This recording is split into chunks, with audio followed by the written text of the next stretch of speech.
Bom, chega uma hora que a gente precisa pegar todo aquele diagrama que a gente fez, todo aquele projeto de sistemas que a gente fez e transformar aquilo efetivamente em um sistema, em algo que vai ser entendido por uma máquina, que vai ser executado por uma máquina e efetivamente vai dar um retorno para a gente.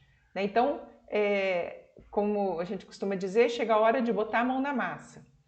E a gente não vai botar a mão na massa esquecendo tudo aquilo que a gente fez. Muito pelo contrário, o que a gente vai fazer é uma migração daquele diagrama, daquilo tudo que a gente projetou do sistema, né? Então a gente tem um projeto que está bem definido, que está bem resolvido do nosso sistema e vai transformar aquele projeto, então, em um sistema propriamente dito.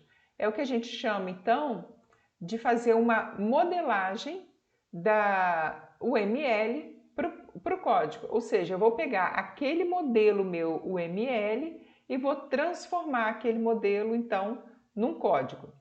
Bom, então, para a gente fazer isso, primeiramente, é bom a gente fazer uma pequena revisão que diz respeito à relação de dependência entre classes. Até agora a gente fala muito sobre uma associação simples entre as classes, mas é importante a gente perceber, e é importante a gente ver isso agora, nesse momento que a gente está falando sobre implementação, que essas classes, essas associações que existem entre as classes, elas geram algum tipo de dependência. Ou seja, uma classe A está associada a uma classe B, mas há uma dependência, ou seja, A precisa de B, ok? Bom, então, antes da gente dar início ao conteúdo, vamos dar uma revisada sobre esse assunto. O que é uma dependência? Uma relação de dependência indica que uma classe depende do auxílio de uma outra classe para que ela possa se implementar, ou seja, para implementar o seu comportamento. É um relacionamento utilizado, portanto, na fase de projeto, né, que é onde a gente está agora. Então, dadas duas classes A e B, as dependências possíveis entre essas duas classes vão ser quando uma é variável local da outra, ou seja, eu tenho uma classe que é A, mas ela tem dentro dela, dentre os atributos dela, ela tem um atributo que é do tipo B. Então ela tem um nome que é uma string e ela tem um B que é do tipo B. Quando ela também uma outra forma de dependência é quando há um parâmetro de operação. Então a classe A utiliza como parâmetro de alguma das suas operações um elemento que é do tipo B. E quando há uma instanciação, ou seja, a classe A instancia objetos de B para poder trabalhar. Bom, essas dependências elas podem ser representadas, então, por meio de um estereótipo, né? Então eu posso associar a classe A com a classe B. Então veja, a relação de dependência ela é representada dessa forma, como uma seta pontilhada, e aqui o estereótipo. Local significa que B é uma variável local de classe A. Aqui também uma dependência do tipo instanciação, então eu sei que classe A instancia objetos da classe D. Da mesma forma, há uma dependência aqui, eu sei porque tem uma linha pontilhada, uma direcional, e do estereótipo parâmetro, ou seja, um objeto da classe C é parâmetro para alguma operação de um método, de uma operação da classe A. Bom, quando a gente fala então de código e diagrama, a gente fala basicamente de duas engenharias diferentes, mas aqui a gente está classificando como três engenharias, três formas diferentes de fazer. É a engenharia para frente, a engenharia reversa e a engenharia ida e volta, ou seja, ela é à frente e ela é reversa também. Tá? Então, vamos ver um pouquinho sobre cada uma delas. Primeiro, a engenharia para frente. O que significa isso? Nós desenvolvemos os modelos e a partir do modelo a gente gera o código então do nosso sistema. Então o que a gente fez até agora, a gente criou vários modelos, né? A gente fez um modelo de classe, refinou esse modelo, identificou vários elementos nele, de várias camadas diferentes. Então agora a gente vai pegar e vai, com base nesse modelo que a gente criou, então a gente vai fazer o nosso código na linguagem que a gente definiu. Então parte de uma abstração de alto nível de implementação lógica, independente, para implementação física do software. Ou seja, você tem uma linguagem de alto nível, que é a linguagem de modelagem, e parte dela para uma de mais baixo nível, que é a linguagem de código de programação.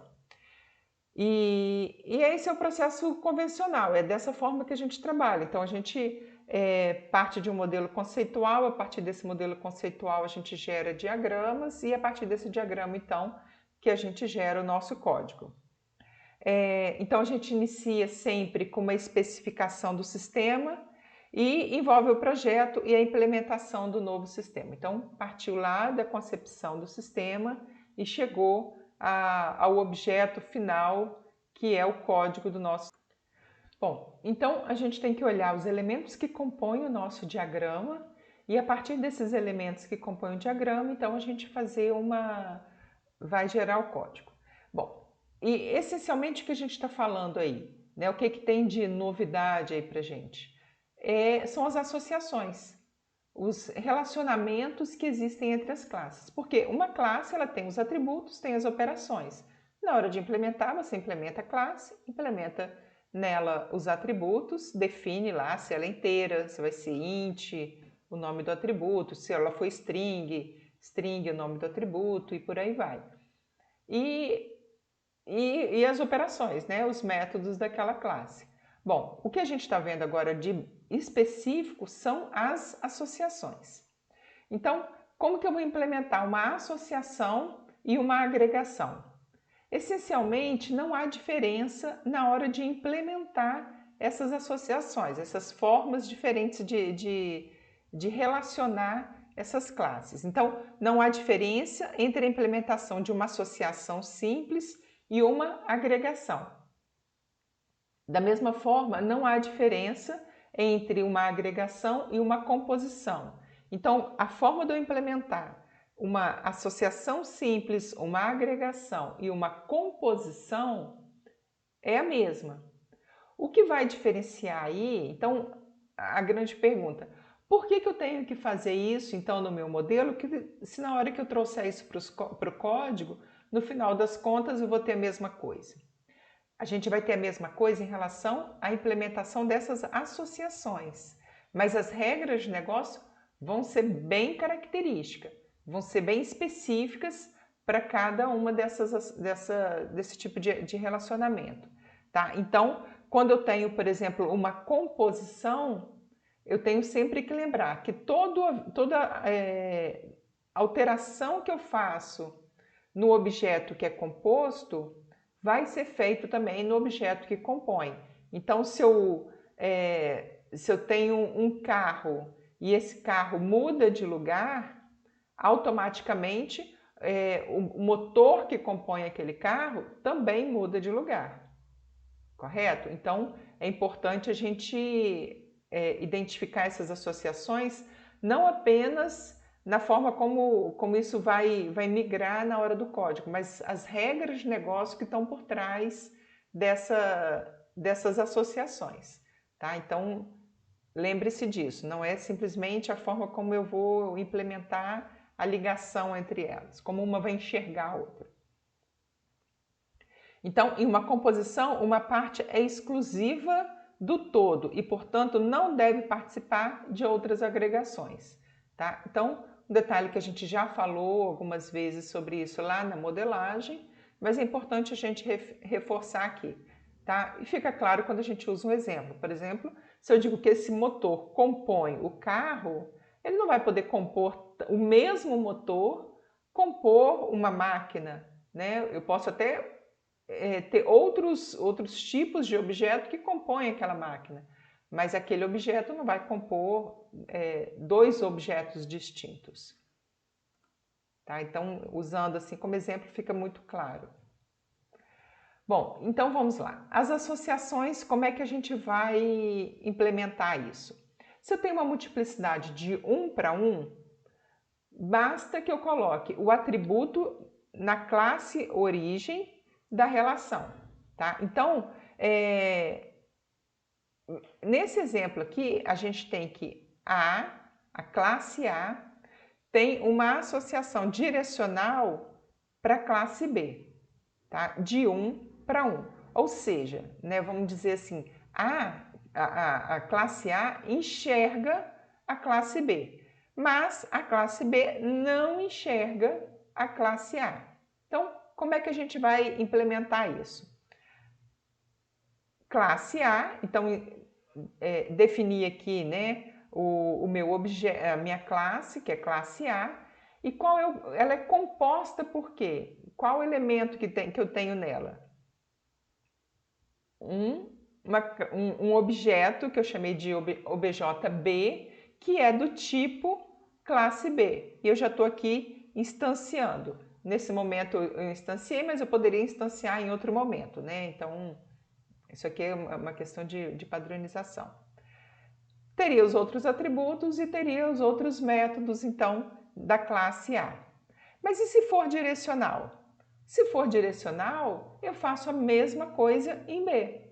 Então, eu tenho classe A, que tem um objeto, o que eu chamei de OBJ, que é do tipo classe B, e na classe B eu vou ter um OBJA, que vai ser do tipo classe A. Desculpa que ficou faltando um Azinho aqui, tá? Mas vai ser um objeto do tipo classe A, que eu chamei de OBJA. Se eu tiver uma multiplicidade, por exemplo, de 1 para 5, nesse exemplo aqui eu estou dizendo que o professor pode lecionar de 0 até no máximo 5 disciplinas. Então eu tenho um número fixo aqui. Então a gente já falou sobre isso, é pouco comum a gente implementar dessa forma, mas é possível. Tá? Então, como é que eu poderia implementar essa situação, esse modelo? Eu tenho a classe, então vejamos aqui mais uma vez, é direcional de professor para disciplina. Então, professor leciona de 0 a 5 disciplinas. Então, eu tenho a classe professor, que vai ter um array de disciplinas que cabe até 5 disciplinas. E então, depois eu posso implementar de uma forma ou de outra, né, new disciplina, 5 vezes. Nesse outro exemplo aqui, eu tenho uma multiplicidade de 1 para muitos. Então, nesse caso aqui, um pouquinho diferente do anterior, um professor, ele pode ter várias disciplinas. Ele pode estar associado não simplesmente a 5 ou até 5, mas a várias disciplinas. Então, como eu não sei o tamanho desse elemento, o que eu posso fazer? O que eu devo fazer? Criar uma lista de objetos. Nesse caso aqui, eu criei um vetor de objetos, um vetor de disciplinas. Então, a classe professor tem um atributo nela que é do tipo vetor de disciplinas, que se chama disciplinas.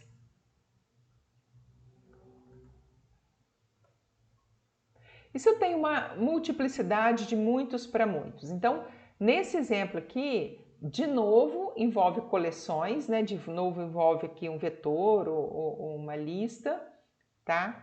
E nesse exemplo aqui, nós usamos o vetor e ela é bidirecional, ou seja, há uma dependência de pessoa para projeto e de projeto para pessoa. Então, nas duas classes eu preciso implementar esse elemento aqui que é de coleção. Então, veja bem, na classe projeto, eu implementei aqui um vetor de pessoa e chamei de participa. Por que eu chamei de participa? Porque eu já tinha lá, olha, dito que o papel que pessoa assume nessa relação recebe o nome de participa. E na classe pessoa, eu tenho um vetor de projetos que eu chamei de emprega. Por quê? Porque eu já disse que o papel de projeto nessa relação é um papel denominado emprega. Tá? Então, aquilo que a gente fez lá no diagrama, e a gente às vezes não vê nem muito sentido naquilo que a gente fez, aqui a gente percebe o sentido. Então, aquela nomenclatura que a gente definiu lá atrás, a gente vai manter essa nomenclatura para que a gente tenha sempre uma coerência entre os nossos elementos. E aí daqui a pouco eu vou falar sobre a engenharia reversa e aí a gente vai ver a importância disso. Bom, eu posso ter também associações que são reflexivas.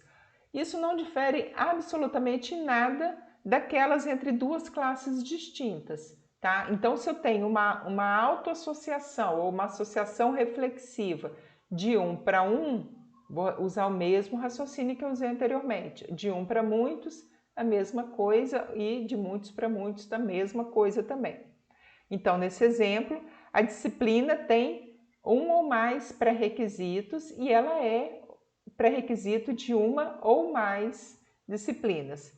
Então, na minha classe disciplina, eu vou ter um vetor de disciplinas que vai ter o nome de tem pré-requisito. Aqui o nome, olha, de onde eu tirei. E eu vou ter também um vetor de disciplina que vai ser o pré-requisito. Então, ela tem pré-requisito e ela é pré-requisito de alguma outra disciplina. Como eu posso ser como uma disciplina pode ser pré-requisito de várias, eu tenho aí então um vetor. Como ela pode ter várias disciplinas como pré-requisito, tenho aí outro vetor. E quando eu tenho classes associativas, como é que funciona?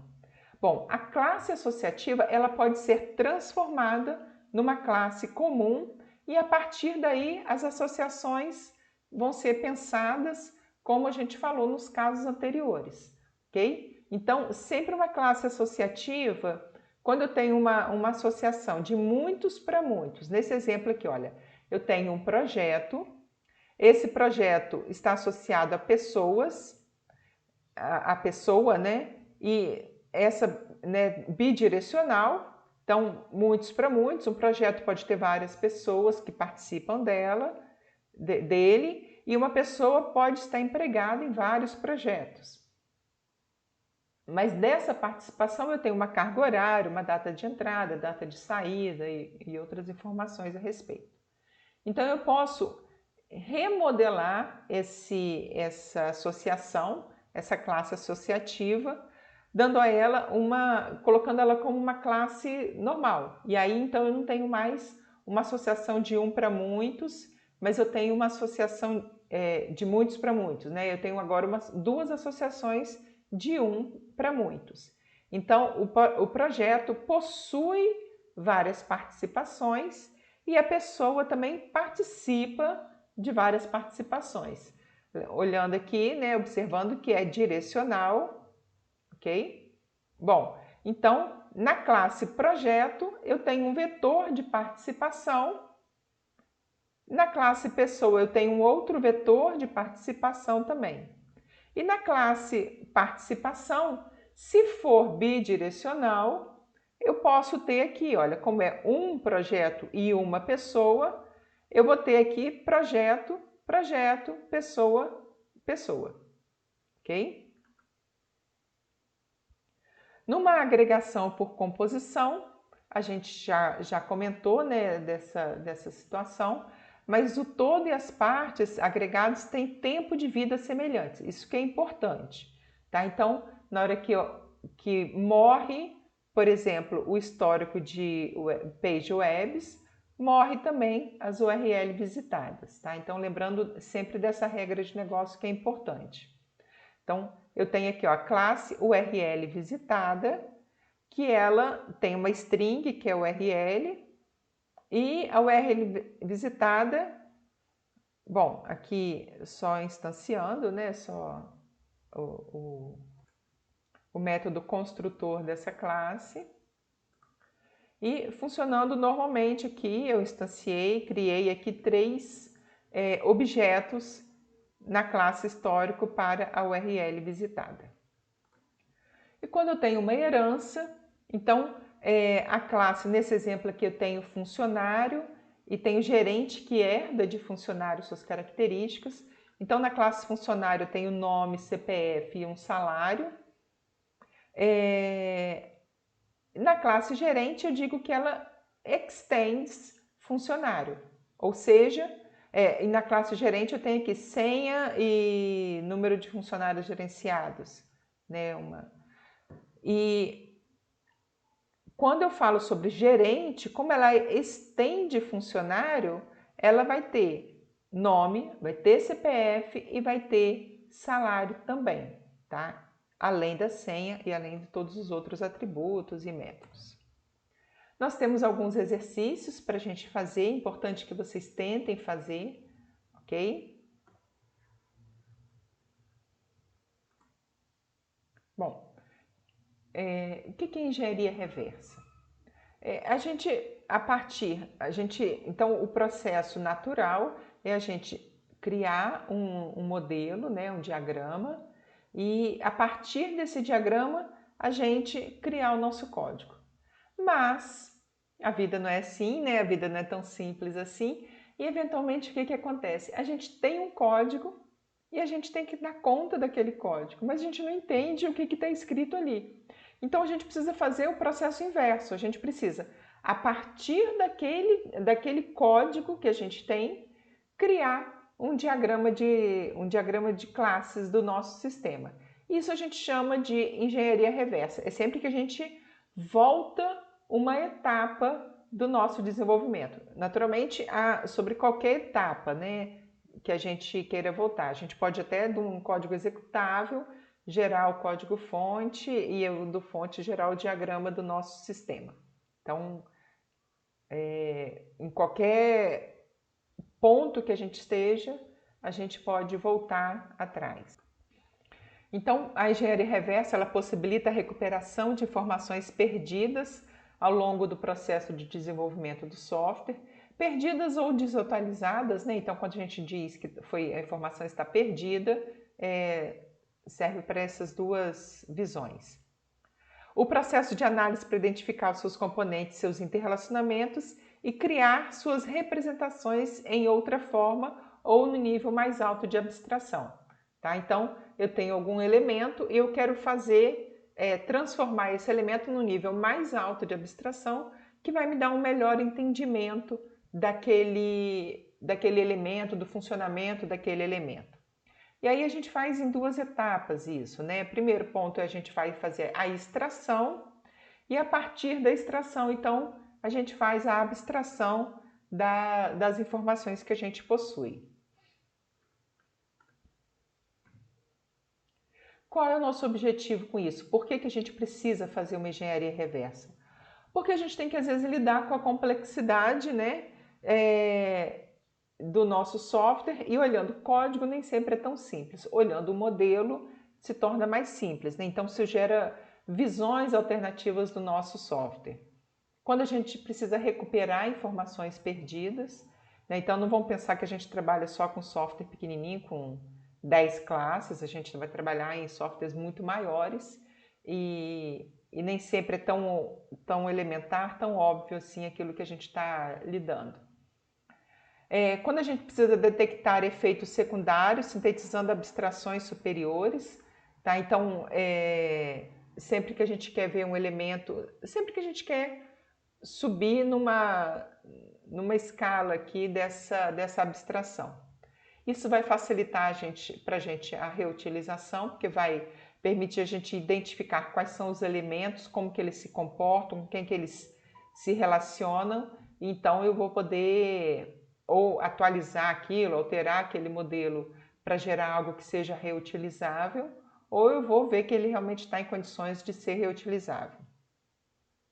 Ou seja, basicamente para duas coisas. Então a gente vai redocumentar o nosso sistema ou a gente vai fazer uma recuperação do nosso projeto para a gente entender, para outra pessoa entender aquele projeto. Lembrando que nem sempre quem faz o sistema é quem dá manutenção naquele sistema. E a engenharia frente e reversa é um pouco dos dois, né? Então eu parto a engenharia para frente, eu saio de uns requisitos, crio a partir daqueles requisitos um projeto e crio a partir daquele projeto uma implementação.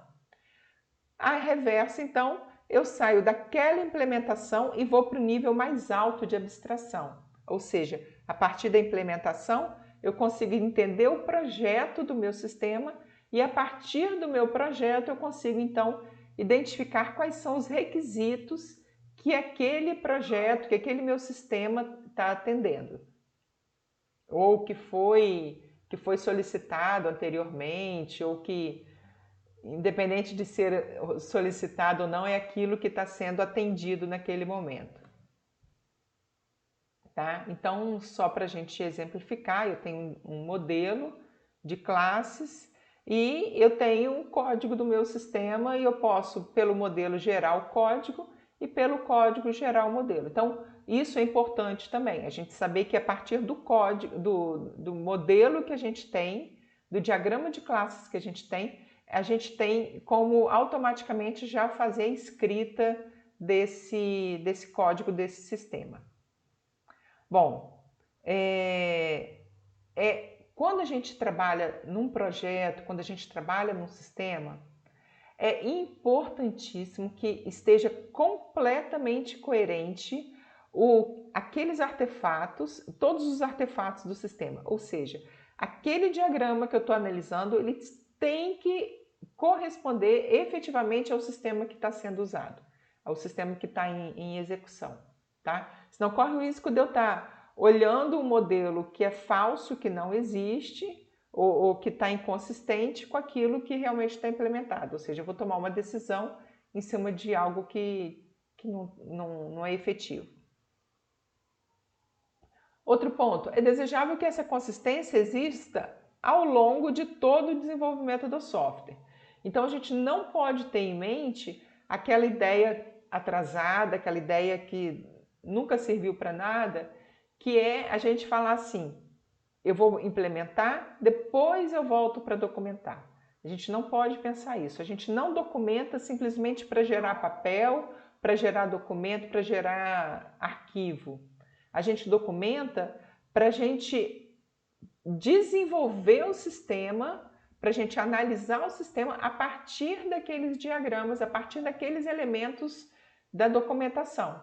Tá? Então, não é simplesmente para gerar trabalho, não é algo que seja descartável. Então, quando a gente fala sobre essa etapa aí de consistência entre modelo e código, a gente está falando de dois requisitos não funcionais importantíssimos: inteligibilidade e manutenibilidade, que são dois elementos que estão muito interrelacionados, que estão muito ligados. Inteligibilidade, até difícil de falar, é a facilidade de eu entender um software. É a facilidade dele estar escrito de tal forma, dele estar documentado de tal forma, que eu consiga olhar para aquele software e entender o que ele tem, entender o que ele faz. E manutenibilidade é uma consequência disso. Se ele está bem documentado, se ele é fácil de entender, eu tenho grandes chances de que ele seja também fácil de dar manutenção, porque eu sei onde eu estou trabalhando. Ou seja, por um outro lado, também é difícil realizar uma manutenção no software que eu não conheço, que eu não consigo entender o que ele faz. Então, a compreensão desse software ela é facilitada por meio da sua abstração, que é o que a gente representa por meio dos modelos. Então, mais uma vez, a importância dos modelos que a gente tem, que a gente gera durante toda essa fase de análise e de projeto do sistema. Bom, aí a gente deve estar pensando assim, vocês podem estar pensando assim, caramba, mas eu vou ter esse trabalho todo de fazer diagrama, de fazer a modelagem, depois eu vou ter o trabalho todo de implementar, e eu tenho que ficar sempre me preocupando em montar os diagramas de acordo com o meu código e fazer sempre a manutenção no código e fazer a manutenção nos diagramas. Que trabalheira que isso vai me dar? E quando a gente pensa dessa forma como trabalho, aí sim realmente desanima, realmente acaba criando essa inconsistência. Só que isso já caiu por terra há muito tempo, tá? Ninguém trabalha manualmente. Então, e nem é muito coerente a gente pensar nisso. Porque, olha, se a gente está aqui para desenvolver ferramentas para ajudar a vida das pessoas, como que eu não tenho uma ferramenta que ajude a minha vida como desenvolvedor de software? Né? Então, isso se torna, se a gente pensar desse jeito, se torna um pouco incoerente eu achar que eu vou ter que fazer um trabalhão manual. Então, para esse trabalho todo de desenvolvimento e de modelagem, etc., a gente tem as ferramentas que a gente chama de ferramentas case, que é a engenharia de software apoiada, né, orientada por computador, ou seja, eu tenho ferramentas que vão auxiliar durante todo o processo da engenharia de software. Então, todo o processo de desenvolvimento do sistema e a engenharia reversa devem ser sempre baseadas numa ferramenta case. Então, eu tenho que ter uma linguagem de programação que me permita voltar e criar essas classes, né, esse modelo, ou eu tenho uma ferramenta de modelagem que me permita criar ali as classes. Então, a gente deve conhecer essas ferramentas case, então eu devo expor essas ferramentas a uma avaliação adequada para determinar se elas são eficazes para ajudar a minha equipe naquilo que ela quer, naquilo que ela precisa, né? Então, é interessante que a gente conheça essas ferramentas, é importante que a gente domine essas ferramentas e que a gente trabalhe com essas ferramentas, que a gente escolha ferramentas que realmente vão trazer benefícios ali para a gente, vão agregar realmente valor ao nosso trabalho. Então, quando eu tenho uma ferramenta case que ela é muito consistente, que ela realmente é uma ferramenta, né, como o nome sugere, eu posso trabalhar então com o conceito de engenharia de ida e volta. Ou seja, a engenharia de ida e volta, o Round Trip Engineering, que é uma engenharia circular, né, ela consiste na aplicação da engenharia à frente e da engenharia reversa sem nenhuma perda. Tá? Isso que é importante também. Então, a gente tem isso tem como objetivo minimizar a distância entre diferentes representações do sistema. Ou seja, aquilo que eu tenho representado como código deve ser exatamente aquilo que eu tenho representado como modelo, como diagrama no meu sistema. Ele vai fornecer a técnica que permite que os desenvolvedores circulem livremente entre código-fonte e modelo, apoiando a abordagem de desenvolvimento iterativo. Ou seja, imagina que eu tenha um código-fonte, eu consigo jogar aquilo para o modelo, alterar o modelo, voltar aquilo para o código-fonte sem que haja nenhuma perda e que eu ainda consiga implementar aquele código-fonte, aquela alteração que eu fiz lá no modelo. Então, depois de sincronizar o modelo com o código revisado, pode escolher a melhor maneira de trabalhar, modificar mais o código ou modificar mais o modelo. Então, eu tenho essa flexibilidade de trabalhar. Isso é importantíssimo, né? Porque ora eu preciso alterar o código, mas ora eu preciso alterar o meu modelo, não simplesmente o código. E aí é mais fácil, é mais cômodo eu transformar aquilo num modelo, num diagrama, alterar aquele modelo e aí sim voltar com aquilo então para o meu código. Bom, não é uma tarefa tão simples assim, né? Esses requisitos, mas é necessário, porque esses requisitos de inteligibilidade e manutenibilidade, eles estão intimamente ligados, como a gente falou. Então, é importante que a gente consiga entender sempre o nosso sistema para a gente dar manutenção. Lembrando que a gente não pode nunca pensar que a gente está criando um sistema e esse sistema simplesmente nunca vai receber uma manutenção. Ele vai receber manutenção. Isso é bom que ele receba. Por quê? Porque essa manutenção, voltando a falar, ela pode ser uma manutenção corretiva, mas ela pode ser uma manutenção evolutiva. Ou seja, o hardware evoluiu, a tecnologia evoluiu, a empresa que tem aquele software evoluiu e o meu software precisa evoluir junto. Ele precisa ser modificado, ele precisa ser ajustado, ele precisa ser adaptado, né? Então, manutenção no sistema é algo que é extremamente positivo. Você tem que se manter no mercado, você tem uma concorrência do seu produto, você tem que estar atualizado. Então, é necessário, é importante que você dê manutenção. E isso não pode ser um processo penoso, tem que ser algo que seja natural para dentro do seu ambiente de trabalho. Mais uma vez falando, a facilidade de dar manutenção no sistema está diretamente ligada à facilidade que a gente tem de entender aquele sistema, porque naturalmente é difícil a gente dar manutenção em alguma coisa que a gente não conhece, que a gente não sabe o que tem ali. Mais uma vez também lembrando, a gente faz um sistema e a gente jura que a gente vai lembrar daquilo ali para o resto da vida, mas não vai. Então, mesmo que seja a mesma pessoa que desenvolveu o sistema, daí 1 ano, 2 anos, ela vai dar manutenção naquele sistema, ela não lembra dos detalhes. E, além disso, pode não ser a mesma pessoa que desenvolveu aquela classe, aquele componente, que vai dar manutenção naquele componente. Então, a compreensão da funcionalidade e o comportamento de um sistema de software é fundamental e é facilitada por meio da sua abstração, que é representada por modelo. Então, é importante que a gente entenda como que um sistema funciona e uma forma fácil da gente entender isso é trabalhando sempre com os modelos do nosso sistema.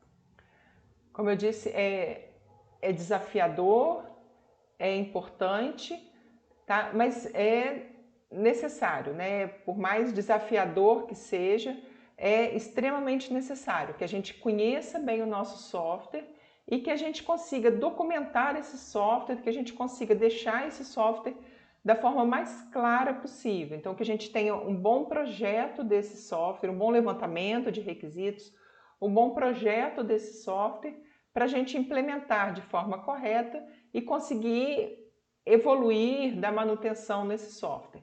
Para isso, a gente tem que ter sempre um software bem documentado e a gente tem que ter condições de conversar, né? de transitar do modelo para a implementação do software.